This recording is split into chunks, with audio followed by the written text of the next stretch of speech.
Salut, c'est Seb. Aujourd'hui, je vous retrouve pour vous donner mes pronostics sur les deux matchs de la Ligue des Champions qui auront lieu mercredi 17 avril.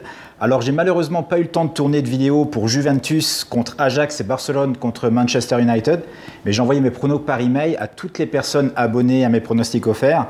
Et si vous aussi souhaitez également recevoir d'autres pronostics de ma part, c'est très simple. Il vous suffit de cliquer sur le lien pronostic offert qui se trouve juste en dessous de cette vidéo. Alors avant de commencer, je voudrais vous remercier pour avoir été aussi nombreux à regarder et à liker mes dernières vidéos. C'est vraiment important pour moi et ça me pousse évidemment à en faire d'autres et vous proposer un maximum de contenu. Alors c'est parti pour la deuxième partie de ces quarts de finale avec tout d'abord Liverpool qui se rend à Porto pour essayer de valider son billet pour les demi-finales.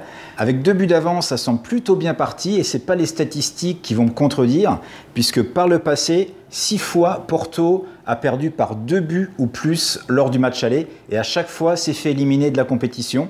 Ensuite, Liverpool n'a jamais perdu un match contre Porto en 7 rencontres et lors des 3 derniers, n'a même concédé aucun but. Et enfin, une bonne stat du côté portugais tout de même, c'est que Porto est la seule équipe restant dans la compétition à avoir remporté la totalité de ses matchs à domicile. Donc Porto ne va évidemment pas avoir d'autre choix que d'attaquer très tôt dans le match, tout en évitant de trop se découvrir, parce que si Liverpool marque ne serait-ce qu'un but, ça en sera terminé des chances de Porto. Alors personnellement, je pense que cette chasse au but va faire les affaires de Liverpool, qui va pouvoir jouer en contre et s'offrir des opportunités.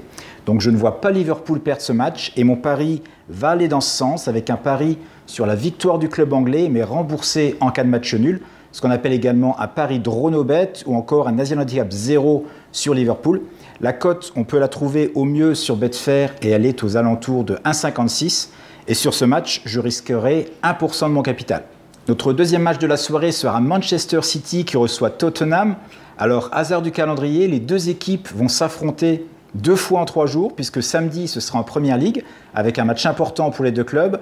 Man City, ce sera pour la lutte au titre, et Tottenham pour essayer d'accrocher la 3e ou la 4e place du championnat, où la bataille est très serrée entre 4 clubs qui se tiennent en 3 points pour seulement 2 places.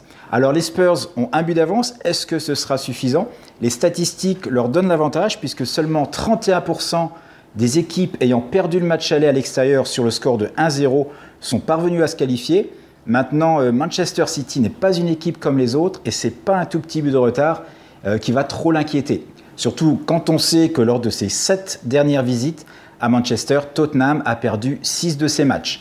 L'équipe londonienne va également devoir se passer de son buteur Harry Kane, qui est une nouvelle fois blessé, donc tout semble laisser penser que ça ne va pas être un déplacement de tourpeau. Mais malgré tout, je vais placer un pari qui va peut-être vous surprendre en donnant 2 buts d'avance à Tottenham, avec donc un Asian Handicap de +2 sur Tottenham, ce qui signifie que je perdrai mon pari uniquement si les Spurs perdent pas 3 buts de différence ou plus, et que je serai remboursé en cas de défaite par 2 buts de différence. La cote est tout de même intéressante puisqu'on peut la trouver sur Betfair à 1,60 et sur ce pari, je miserai également 1% de mon capital. Alors n'oubliez pas évidemment de vous abonner pour recevoir toutes mes prochaines vidéos en pensant bien à activer la petite cloche pour être averti de leur mise en ligne. Merci à tous d'être de plus en plus nombreux à me suivre. Bon pari et à très bientôt.